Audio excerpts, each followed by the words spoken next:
Alright, so we've seen that we can search. We can formulate a problem as if it were a tree, and we can search through it, and we can eliminate the repeated state. So for example, in that case with the map, what the search tree problem would look like, we already went over this, eliminating the loops, right? What the search tree would look like would be something like this. First you start in this city, and there's 3 possible ways to which you can go, right?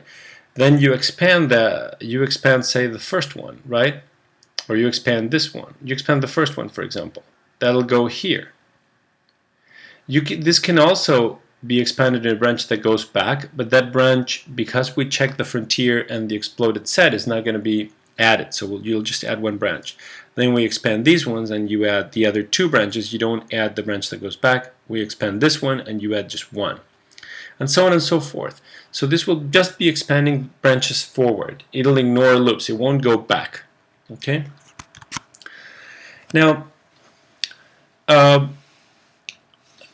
let's take it a little bit further, and let's talk about uninformed search. This is a search where you just know what the number of kilometers from city to city, and that's all you know. You don't know anything about the goal. You just know that it must be somewhere in there, perhaps not. Who knows? All you know is you know what's ahead of you. You know how many kilometers are from city A to city B, for example. One way to tackle this is, let's search using breadth first search. Basically what this is doing, this algorithm here, you can look at it, but it is actually, when I say node state, I refer to like in Arad or in something, right? The state of that node.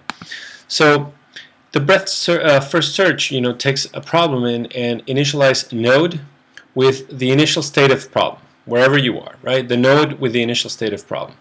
Now, if the state of that node is the goal, then return solution. If not, then you open a frontier, which is a FIFO queue, first in, first out queue, with the node. And explored set is empty. Then you do this forever until you find the goal or everything fails. If the frontier is empty, you return failure. There's nowhere else to go, and you have not found the goal.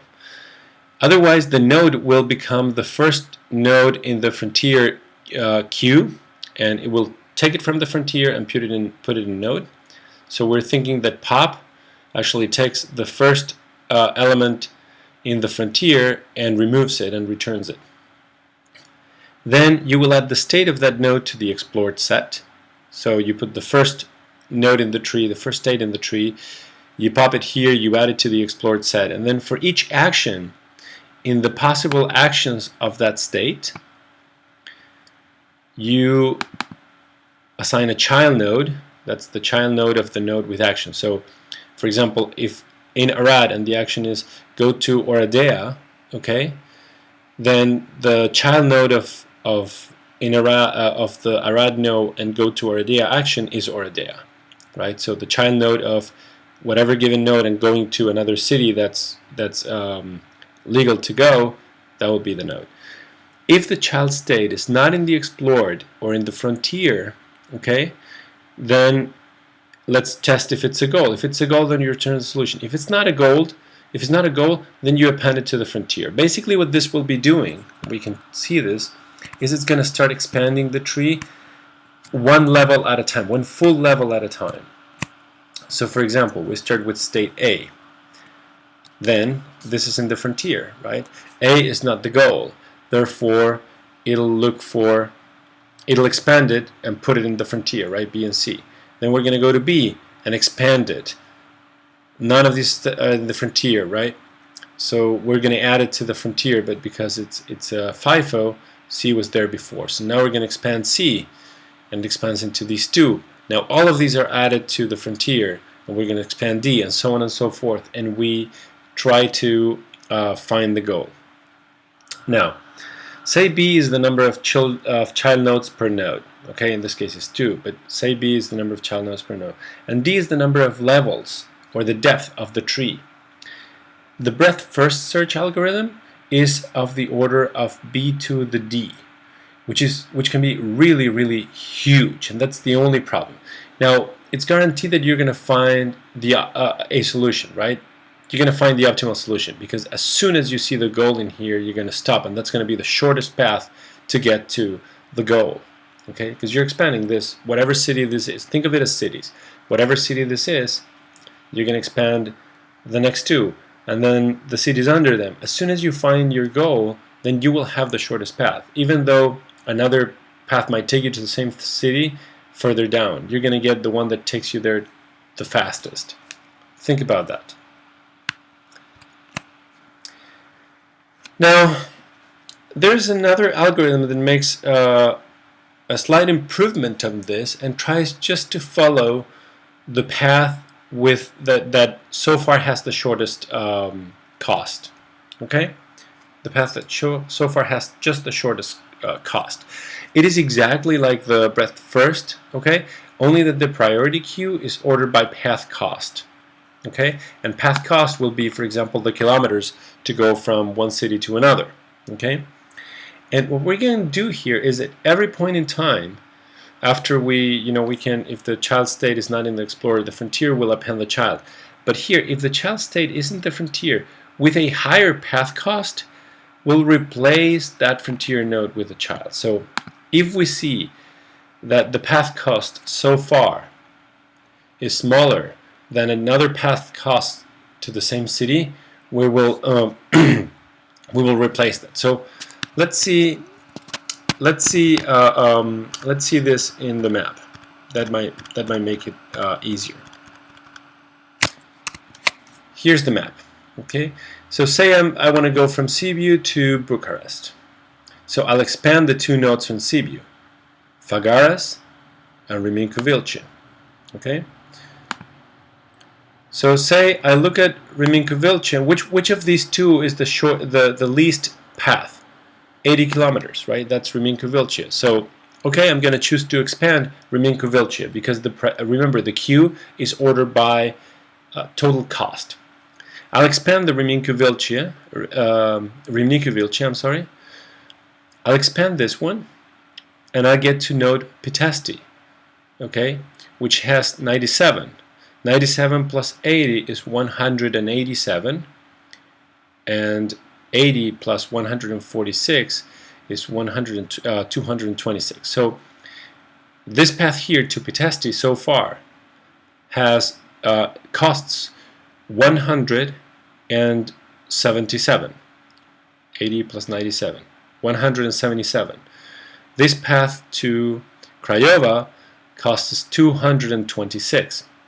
And the path that we still have to Făgăraș costs 99. So now the shortest, the least expensive path is Făgăraș. So we'll expand Făgăraș. And we see that it takes 211 to Bucharest. So we add 99 plus 211, that's 310. Now 310 has become too large. Pitești here, remember, has a total path of 80 plus 97, which is 177. This is now the lowest path, the lowest cost. So let's expand it to Bucharest. 101.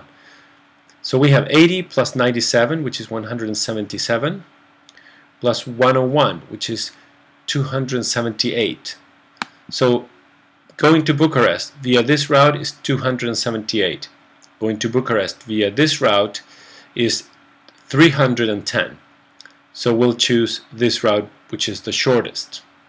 Okay? So what you're doing here is you're doing breadth first, in a way, but you're also always expanding. Instead of expanding each node in order, you're expanding the node that so far has the cheapest accumulated cost. That is what you're trying to do. So I hope that is clear. So that's the uniform cost search. Okay. Again, it's the same as breadth first, but considers past cost. It's supposed to expand every node. It will only expand the cheapest. Now, other tree search methods. Okay. Well, these might not find optimal solutions. Depth first search. You start one branch, then you expand you expand this and then you explore this node, then you expand this node and you explore this node, then you expand this node, you explore this one. When you're done, then you explore the next node, which is I. Once you're done, right, you go back to D, B has been expanded, E, okay, J. So you go back to E, then you expand E to J and K, you explore J, then you explore K, you go back to E, you go back to C, all the way you go back to E, B, A, and then C. You expand C, right? Whoops. You expand C, which is F and G. You expand F, which is L and M. Then you go to M. So basically, you're doing depth first. You're going through one branch all the way down, then to the next one, to the next one, to the next one, to the next one. Okay, that's depth first. Now the problem with this is that, say for example, this is the longest path to my route, but I find it, I return the goal state, right? So it might not be optimal. It might not find the optimal solution. It might be that a path through here and then here might get me to Bucharest the quickest, but because I found a path to Bucharest over here, then that's the path I will return, and it might not be optimal. The other thing is, what if there are loops? I will go back and then I will never finish expanding down, right? So there are other approaches like limited depth first, which will take care of those loops.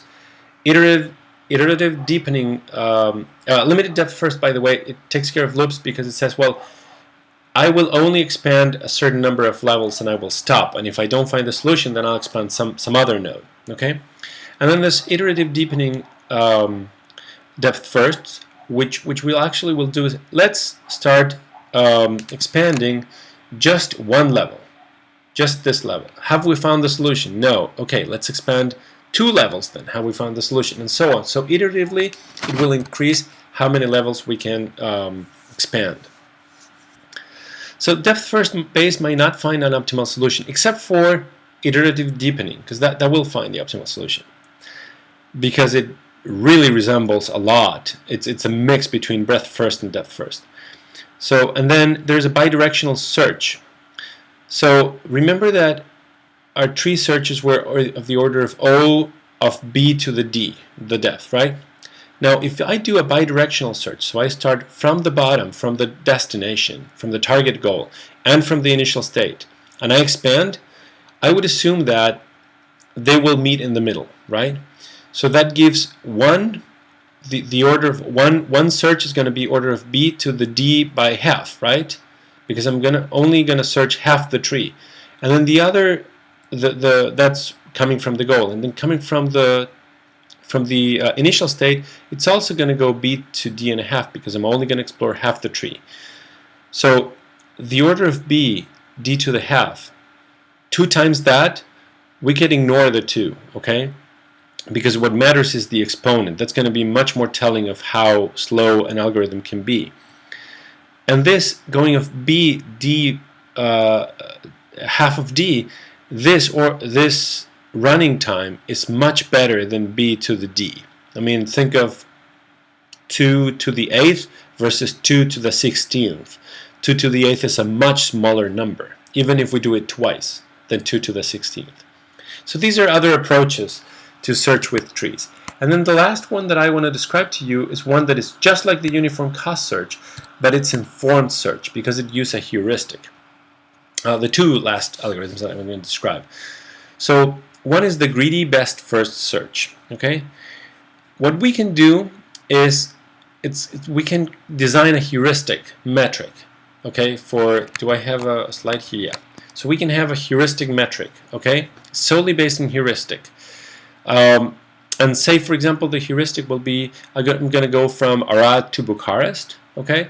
And all I'm going to consider is what city is the closest on a straight line as the bird flies to Bucharest, okay?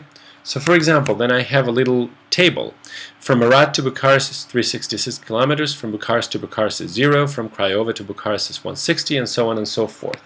So, whoops. So for example, in the map, in the Romanian map, which I have over here, I always have to go back to that, I'm sorry. So we would look up this table all the time and see what's the distance from Arad to Bucharest. x. If I go to Sibiu, what's the distance from Sibiu to Bucharest versus the distance from Timisoara to Bucharest and the distance from Zerend to Bucharest, right? So I will find that that Sibiu to Bucharest might be the shortest, for example, and then from Sibiu to Bucharest, or from Timisoara to Bucharest might be the shortest, right? In that little table that I showed you. Then I will go to Lugoi, right? Mehadia, and so on and so forth. I might find that Sibiu has the shortest distance to Bucharest as the bird flies, straight line distance. So then I go to Reminkovilcea. Now I expand Reminkovilcea to, Sibiu has the shortest straight line. Then I expand it to Reminkovilcea and Făgăraș, and I find that Făgăraș, for example, has the shortest straight line distance. So I will take that path. You always, instead of looking at the kilometers or accumulating the kilometers that you've traveled, you just look at what is the next node that will get me the shortest distance in a straight line to my goal. That is one approach. Okay? And here, for that, you'll need a table of that. If you have a map, you don't have this table, you can compute it. I mean, it's a coordinate system, and you can create the distance from one point to the other in a straight line. That's an easy way to do it. Now, another one could say, well, why don't we combine both the cost to reach the node, which is g of n, and the cost to get from the node to the goal, which is the distance, right? The straight line distance, which I will call h of n. And then we can come to a function of n, which is a heuristic, that is the distance traveled so far in kilometers plus the distance that is left to reach the goal as the bird flies in a straight line. So you can create an algorithm that is identical to uniform cost search, but the path cost is replaced with the f of n, and that is called a search, and that is a very seminal and standard way in which maps find their destinations. For example, the initial state, I am in Arad. Arad, according to the little table, is 366 kilometers away from Bucharest. So 0 kilometers, because we've traveled 0 kilometers, plus 366 is 366. Expand Arad. Now we have Sibiu, Timisoara, and Zerend. Sibiu is 140 kilometers from Arad, and is 253 kilometers from Bucharest as the bird flies. The same goes for Timisoara. This is 118 kilometers away from Arad, and 329 kilometers away from Bucharest as the bird flies, and the same thing for Zerend. So we add these distances, and we see that Sibiu has the smallest one, so we expand Sibiu. These are still in the frontier, okay? So we have 447, 449, and then we do the same, okay? From Arad to Sibiu was 100 and some kilometers. From Sibiu to Arad is more kilometers. We add those two and we get 280. We add the distance from Arad to Sibiu, from Arad to Făgăraș, and we have 239. And then the second number is how far they are from the goal, which is Bucharest. Note that here I have a cycle. I'm going to Sibiu back to Arad. But also note that this is 646 kilometers, already one of the highest costs. So I will not explore this path unless something really odd happens. So we add all these numbers, and we end up that the smallest number here is Reminkovilcea, 413 kilometers so far. Okay, so 220 kilometers traveled plus 193 kilometers on a straight line from Bucharest. We expand that.